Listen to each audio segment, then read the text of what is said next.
ஒரு மனிதனால ஒரு ஊரை மாத்த முடியுமா? மாத்த முடியும். ஒரு மனிதனால ஒரு தேசத்தை மாத்த முடியுமா? மாத்த முடியுங்க. அன்பானவர்களே, ஓடந்துறை என்கிற ஒரு சிறிய கிராமம் ஒன்று கோவை மாவட்டத்தில் இருக்கிறது. அந்த இடத்துல பல வருடங்களாக குடிசை வீடுகள், எலக்ட்ரிசிட்டி இல்ல, மக்கள் ரொம்ப ஏழை நிலைமையில இருந்தாங்க. இதெல்லாம் 1996 வரையிலும் அப்படி இருந்தது. 1996 சண்முகம் என்பவர் அவருடைய பஞ்சாயத்து லீடராக தேர்ந்தெடுக்கப்பட்டார். அவர் என்ன செய்தார் தெரியுமா? கவர்மெண்ட் டிரைனேஜ் சிஸ்டம் போட கேட்டாரு. அவங்க சொன்னாங்க 5 வருஷத்துக்கு மேலாக 11 மாசத்துல அவர் அந்த இடத்திற்கு வாட்டர் பைப்லைன் வைத்து அவர்களுக்கு சுத்தமான குடி தண்ணீரை 24 மணி நேரம் வழங்கும்படி பைப்லைனை போட்டிருக்கிறார். 5 வருஷத்துல கட்ட வேண்டிய அதை முடித்திருக்கிறார். 11 மாசத்துல முடிச்சிருக்கிறார்.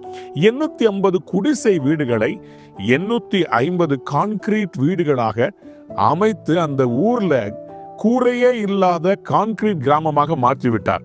அது மட்டுமா, ஒவ்வொரு வீட்டுக்கும் எலக்ட்ரிசிட்டி கவர்மெண்ட்ல இருந்து வாங்காம இவர்கள் கொஞ்சமா சேர்த்து வச்ச 40,000 அந்த கிராமத்துல இருந்து சேர்த்ததை வச்சு பேங்க்ல லோன் போட்டு சொந்தமாக ஒரு விண்ட் மில்ல வச்சு அதுல சோலார் பேனலை வச்சு இவங்க எலக்ட்ரிசிட்டி ஃபுல் செல்ஃப் சஃபிஷியன்டா அந்த கிராமமே அவர்களுக்கு தேவையான அத்தனை கரண்டையும் எலக்ட்ரிசிட்டியும் பெற்றுக் கொள்கிறார்கள்.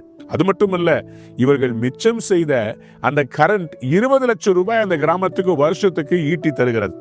வாவ் என்று சொல்றீங்களா?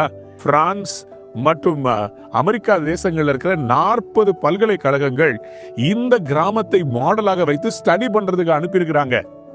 பிரியமானவர்களே, அவர்கள் இன்டர்வியூ எடுக்கும் போது அவர் சொன்ன ஒரே ஒரு காரியம், நேர்மையா இருந்தா நிச்சயமா ஊருக்கு நல்லது செய்யலாம். ஒரு ஆட்சியாளர் நேர்மையா இருந்தா அந்த ஊர் நல்லா இருக்கும். நம்முடைய தேசத்துல தேவைப்படுறது தெரியுமா? உண்மை ரொம்ப தேவைப்படுது. உண்மையா இருந்தா ஆசீர்வாதம் அதிகமா கிடைக்கும். உண்மையான ஆட்சியாளர்கள் நமக்கு தேவை. அதுக்காக நம்ம பிரார்த்தனை செய்ய வேண்டும். வேதம் சொல்லுகிறது, உங்களை ஆளுகிறவர்களுக்காக நீங்கள் பிரார்த்தனை செய்யுங்கள் என்று சொல்லுகிறது. இன்றைக்கு ஒரு வார்த்தை தீர்க்க தரிசனமாய் தர விரும்புகிறேன். உங்க அலுவலகத்துல சரியான ஒரு மேலாளர் இருந்தா, மேனேஜர் இருந்தா நிச்சயமா உங்க அலுவலகம் நல்லா இருக்கும். ஒரு சின்ன தொழில் பண்றீங்களா, அந்த தொழில உண்மையா இருந்தீங்கன்னா கடவுள் நிச்சயமா உங்களை உயர்த்துவார்.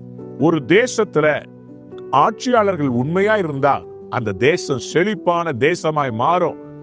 தமிழ்நாடு செழிப்பான ஒரு மாநிலமாக, ஒவ்வொரு பட்டணம், உங்க பட்டணத்தின் பேரை சொல்லிக்கோங்க, நிச்சயமாய் மாறும். அது ஆட்சியாளர்கள் நேர்மையாய் நடக்கும் போது.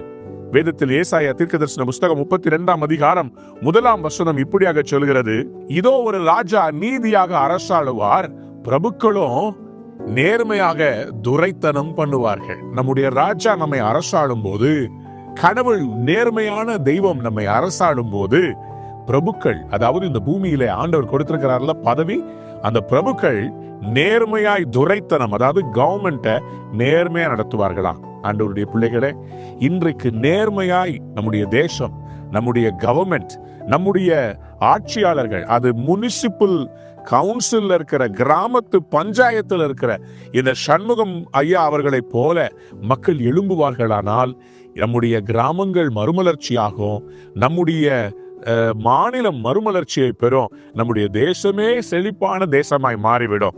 இன்றைக்கு பிரார்த்தனை செய்வீர்களா? ஆண்டவரே, நேர்மையாய் நான் நடந்து ஆசீர்வாதங்களை பெற்றுக்கொள்ள வேண்டும் என்று பிரார்த்தனை செய்து பாருங்கள். நிச்சயமாய் ராஜா நம்மை அரசாளுவார். பிரபுக்களாக நாமும் நேர்மையாய் நடப்போம். நம்முடைய தேசம் மறுபமா. உங்க வீட்டுக்கு நீங்க தாங்க ராஜா.